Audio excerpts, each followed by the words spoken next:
is happening right at the heart of the Fury dynasty. So, that's the big question we're tackling, right? How did we get here? To really get a handle on this public fallout, we first have to understand the man at the center of it all and the completely different worlds he lives in. Let's start by looking at the two faces of Tyson Fury. To begin, you really have to grasp this fundamental duality of Tyson Fury. There's the character that we all see, and then there's the man who's living his life behind the curtain. And here, you can just see the conflict laid out perfectly. On one side, you've got the public persona, the undefeated champ, the loud, brash gypsy king, the star of a hit Netflix show. But on the other side, there's the private person, a really vocal mental health advocate, a devout Catholic, and a father to 7 kids. These two sides are in this constant push and pull, and it really defines his entire life. The Gypsy King persona, that's what most of us know. It's this identity he's carefully built up, rooted in his heritage, and it's designed for maximum entertainment and, let's be honest, intimidation. It's the character that sells the tickets and the pay-per-views, but it is only one part of the whole story. To see that other side, we need to look at the 3 pillars that are basically the foundation of his private world: his faith, his massive family, and his, well, staggering fortune. In the Fury clan, family is everything. He and his wife Paris have been together since they were teenagers, and now they have 7 kids, with Tyson openly saying he wants to go for 10. Their lives, even their 16-year-old daughter's recent engagement, have been totally laid bare on their Netflix show, which has kind of turned them into this new kind of celebrity dynasty. You know, Tyson himself probably captured his relationship with Paris best with this quote. It speaks to this incredible, almost unbreakable, ride-or-die loyalty. She has been with him through the absolute highest highs and the darkest, lowest lows.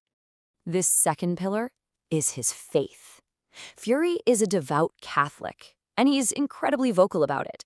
He gives all the credit to his belief in God for pulling him out of his darkest moments, and he often talks about praying for his opponents, which is just such a stark contrast to the trash-talking showman we see at the press conferences.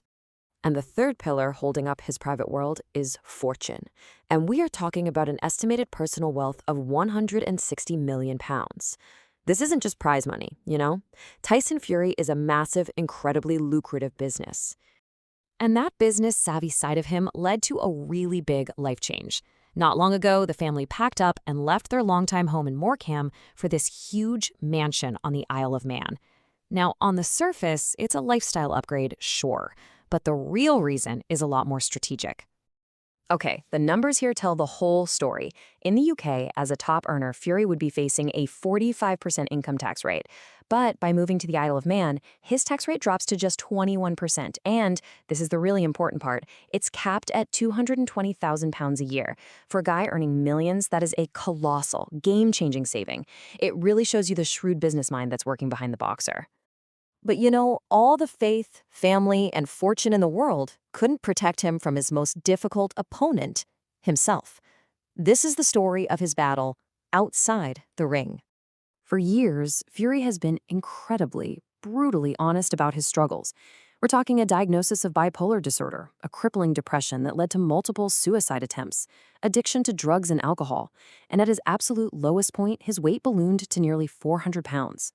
This is the raw vulnerability that exists behind that invincible persona.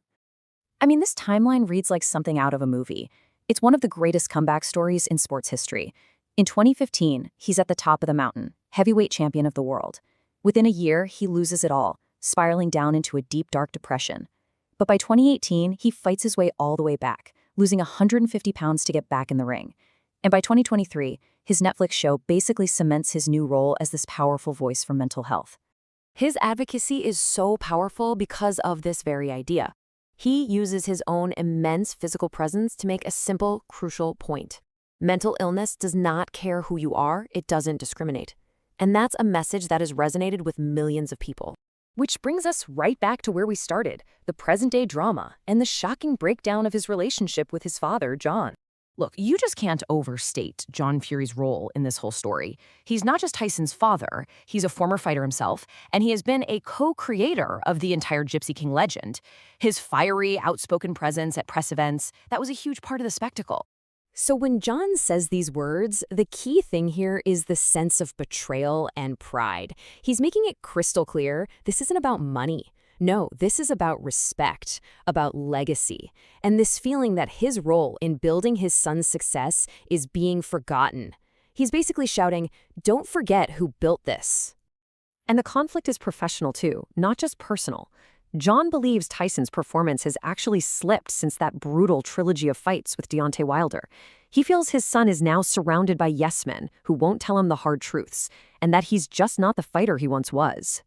And here it is. This is the breaking point.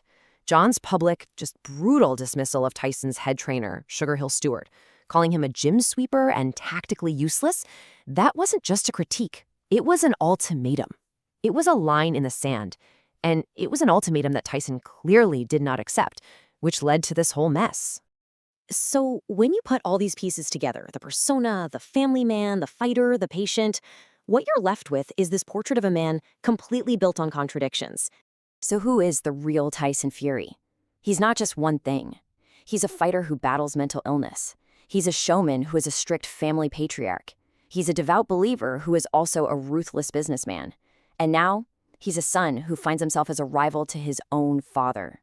The truth is, the real Tyson Fury is all of these things at once. And all that leaves us with this one final crucial question. The Gypsy King has built his entire empire on the foundations of family. So with that foundation now showing these deep, very public cracks, what happens next? What is the future for a king whose own house is so clearly divided? I don't ever slow up, no I don't take shit. I got no love for the fakeness. If you wanna play tough and wanna hate this, I'll always show up. I don't ever slow up, no I don't take shit. I got no love for the fakeness. If you wanna play tough and wanna hate this, I'll always show up and make a statement. I don't ever slow up, no I don't take shit. I got no love for the fakeness. If you wanna play tough and wanna hate this, I'll always show up and make a statement. Everything I do so instinctive and so passionate. Every word I move so descriptive like an adjective. I got a vendetta against people who patented being negative when you should be getting after it.